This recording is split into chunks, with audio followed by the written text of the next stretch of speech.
இறைவன் நம்மை ஆசீர்வதித்து நமக்கு தேவையான எல்லாவற்றையும் கொடுப்பார் என்றும் அவர் நம் தேவைகளை அறிந்திருக்கிறார் என்றும் நாம் கேட்பதற்கு மேலாகவே அவர் நமக்கு உதவி செய்வார் என்றும் நம்மை பற்றி முழுமையாக அவர் அறிந்திருக்கிறார் என்றும் அதன் வழியாக நம் தேவைகள் அனைத்தையும் அவர் நிறைவு செய்வார் என்று பிலோமின் 1:23 கூறுகிறது.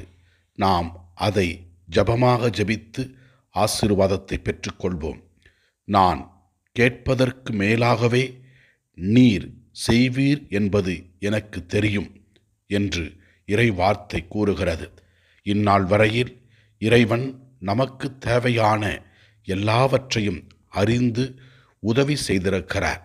இந்த வார்த்தைகளை நம்பி நம் வாழ்க்கையையும் நம் குடும்பத்தையும் நாம் செய்கின்ற செயல்களையும் நம்முடைய கவலைகளையும் வேதனைகளையும் துன்பங்களையும் அவரிடத்தில் ஒப்பு கொடுப்போம். அவர் நமக்கு தேவையான எல்லாவற்றையும் அன்போடு இரக்கத்தோடு கொடுப்பார், ஆசீர்வதிப்பார், அற்புதங்களை செய்வார்.